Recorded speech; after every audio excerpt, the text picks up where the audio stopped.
From St. Louis Public Radio. This is St. Louis on the Air. This is the kind of place you put a bib on, you put your gloves on, crack some crab claws. It's delicious, satisfying food. It's reasonably priced. I guess I shouldn't say. I don't know how fancy this place is, but boy, this place has a great pedigree. This is Casa Don Alfonso. Oh, it's fancy. And they are a 2 Michelin star restaurant over their original location. So they're bringing all of their kind of Italian, Neapolitan style traditional menu to St. Louis. So think, gnocchi, margarita pizza, ziti pasta. They have a beautiful... I'm Sarah Fensky. If you're dining out again, you might feel tired of the same old places you used to dine pre-pandemic. Our friends at Sauce Magazine have some ideas for you. New places are opening every week, and executive editor Meera Nagarajan joins us to explain which ones the magazine recommends. And we should note we have Meera back in studio with us. This is a very exciting day for me. Meera, welcome. Thank you for having me. Good to see you. Yes, good to see you. And not only are you back, but it kind of feels like restaurants are back. The dining scene is buzzing. Definitely. With that mask mandate being removed for vaccinated folks, yes, it is definitely having an uptick result in diners in person and enjoying the restaurant scene again. And there is a lot to enjoy. One of these places everyone I know seems to be talking about right now. This is the Golden Hoosier. I feel like a lot of people know Chef Colleen Clausen. She's done some really great work over the years. People know about Milquetoast Bar, this very charming place in South City. But what's going on at her new place, the Golden Hoosier? Well, the Golden Hoosier is owned by Ivan and Berto Garcia of Garcia Properties, and Colleen kind of consulted on the original menu, and now she's doing her own thing. But they definitely used some of her inspiration, like her tandoori smoked wings, her grilled Caesar salad, spiced fish and chips in this beautiful space that was once Southtown Pub.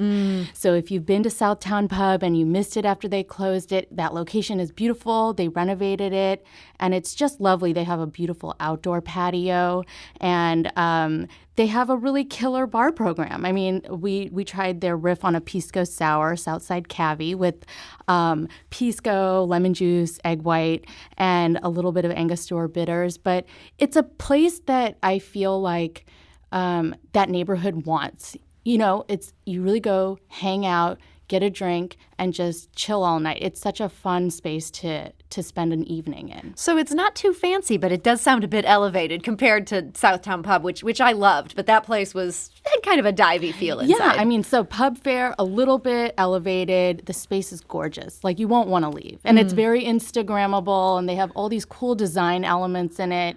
And they really you could tell they invested a lot of time and money into that space. And it's kind of a nice neighborhood treasure.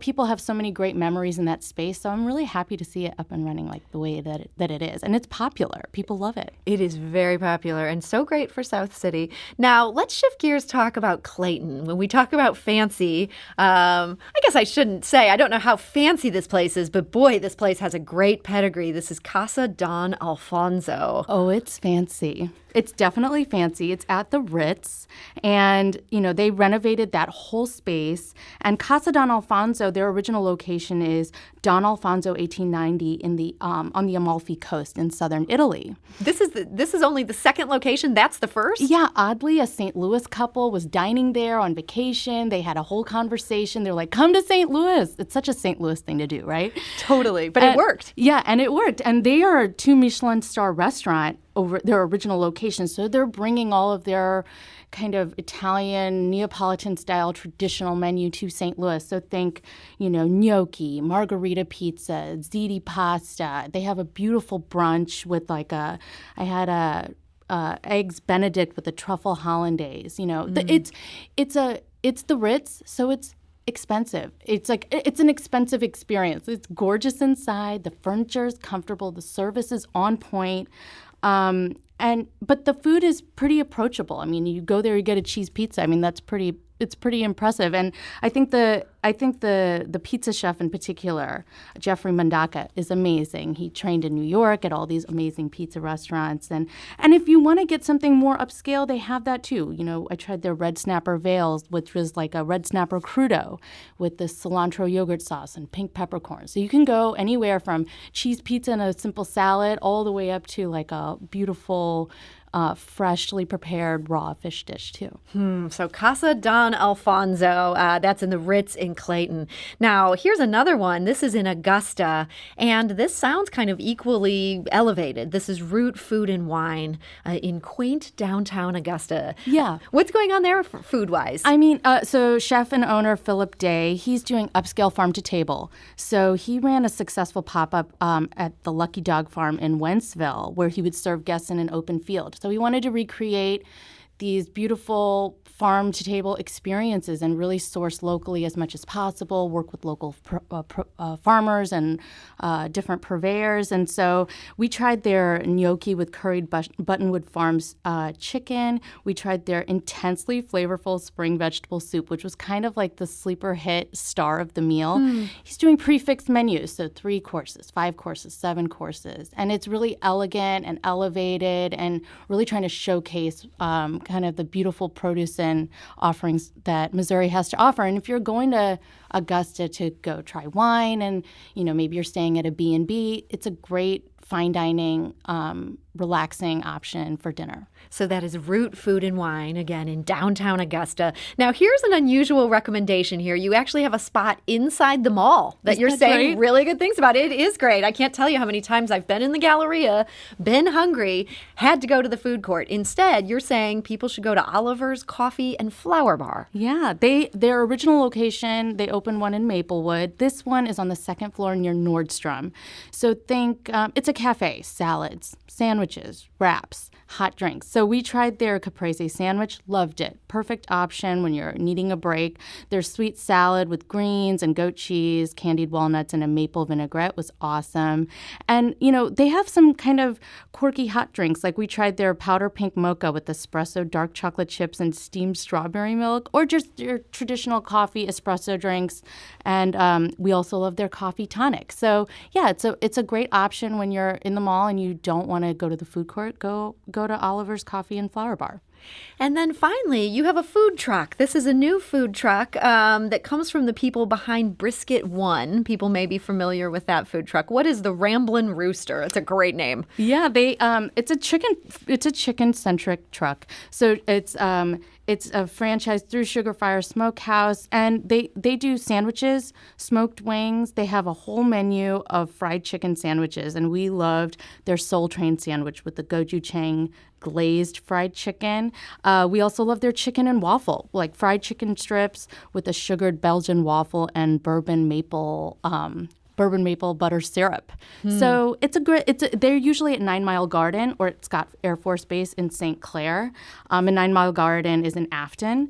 And they also do some fun stuff too. Like we tried their Cheech and Chong, which is a fried Nashville hot chicken strips with mac and cheese, spicy fries wrapped in a flour tortilla. So if you want something a little indulgent, they definitely have what you need. Okay. And so I had said that was last. That is not last. We actually have one more addition to the whole crab concept. In our final minute here, what can you tell us about Crab's Landing? This is at the old Missouri Bar and Grill, which people may remember fondly in downtown West. Yeah, well, if you want something fast casual, that's why crab shacks, I think, are so popular.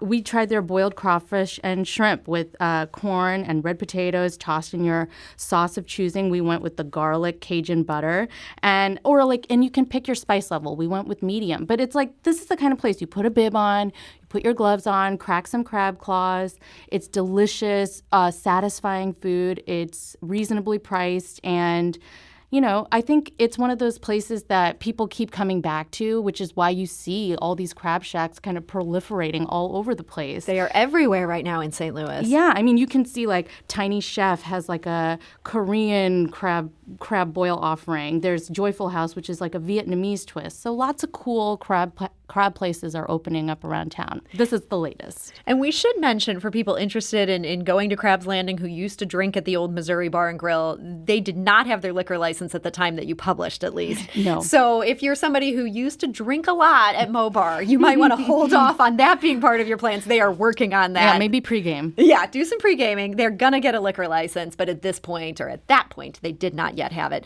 So the crab trend, a huge trend, and this is one that I think is very exciting for people who are into seafood. Sauce Magazine executive editor Mira Nagarajan, I want to thank you so much for joining us and actually coming in person. What joy. It's been so fun to see you today. St. Louis on the Air is a production of St. Louis Public Radio. Understanding starts here.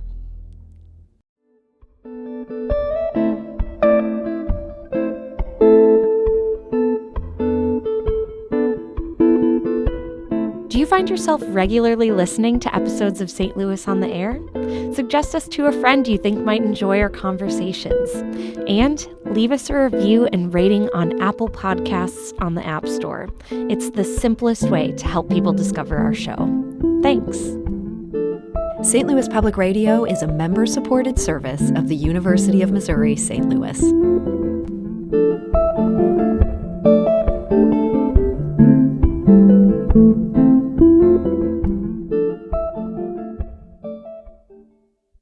Support comes from Missouri Forest Products Association, committed to sustainable and sound conservation of the state's forests, which support more than 41,000 Missouri jobs, resulting in a $10 billion industry. ChooseWood.com.